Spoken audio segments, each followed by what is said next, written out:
guys, you might have seen my other video in which I basically give away the secret to changing the world.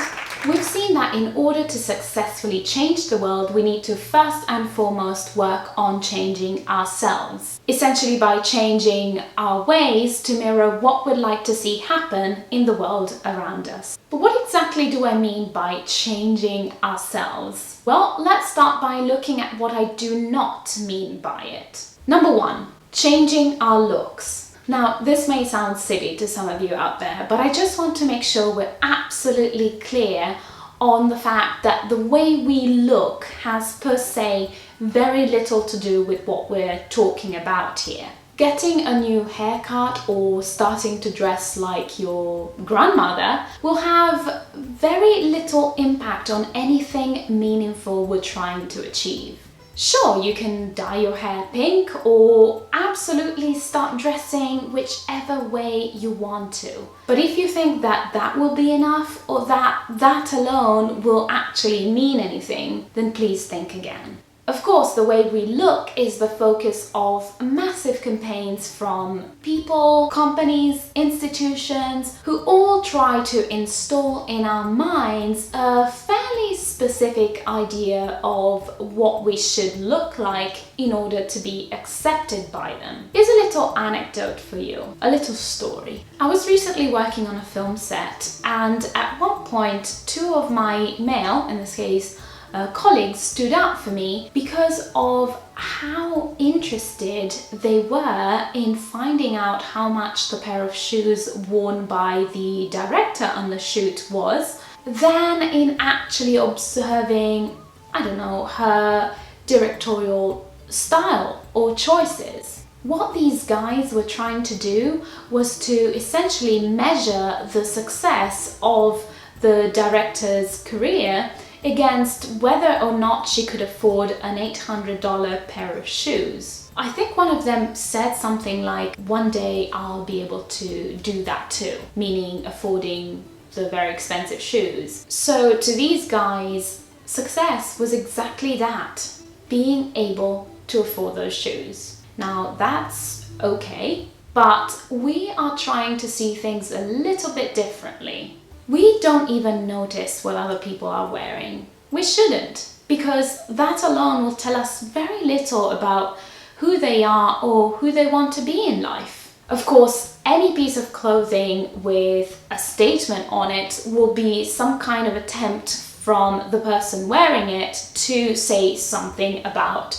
who they are. For instance, I am very proud of my "There is no Planet B" t-shirt.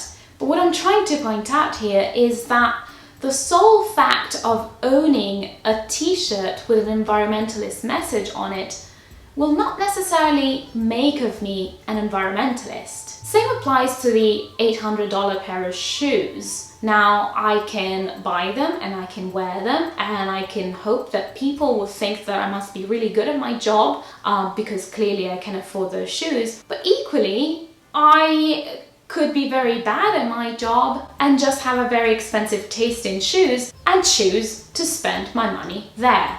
In so many words, our actions will determine who we really are and not so much our looks or what's on the outside, right? Number two, change without critically thinking about it.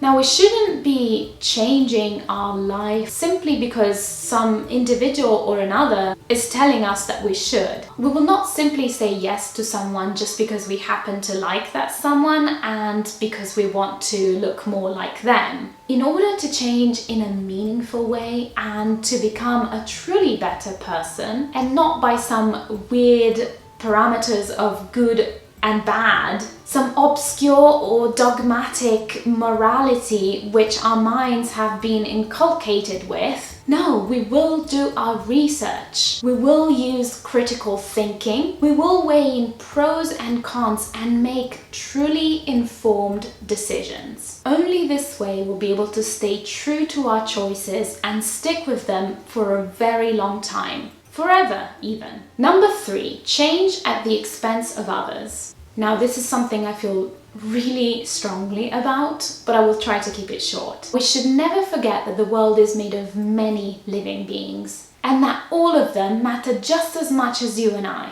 In saying this, I'm stressing that when we make our choices in our daily lives, we should always strive to consider, insofar as it is possible, the implications of those choices on the other inhabitants of this planet, which we call home. We've mentioned elsewhere that everything that exists in this world is deeply interconnected in so many ways. Now, mess with those connections and the consequences will be bad. Maybe not today, maybe not tomorrow, but at some point. And if not for you, then for somebody you hold dear in this world. No man is an island. Even if you want to be one, I'm sorry, you can't. Ever heard of the ripple effect? Well, it's got a lot to do with life in its entirety. So, to sum up, how do we want to change in a way that will bring positivity to our existence, but also to those around us? We will change from within, worrying less about what's on the outside, on the surface, or what we look like, and more so about what our thoughts are like, what we do on a daily basis, the actions we carry out. We will change because we really actively believe in something.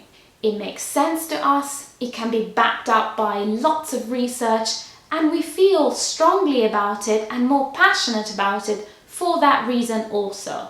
And finally, we will ask ourselves if what we are doing is affecting others, people, animals, the planet, all of those beings that, big or small, are just like us. Tiny yet essential parts of a total which we are trying to protect and improve. There is a fairly easy rule of thumb we can apply here. If my happiness is causing someone or something else suffering which can be more or less immediately visible, then chances are I am doing something wrong, and that something needs to change. This has a lot to do with how we choose to eat, what sort of products we choose to buy based on who they're made by and what they are made with, and of course with how we act and entertain ourselves on a daily basis. I'd like to close with a reminder, which is change seldom happens overnight. It is a process and rarely a finished work of art. It is a work in progress. And as a very wise poet out there once said,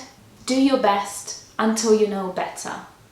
Then when you know better, do better.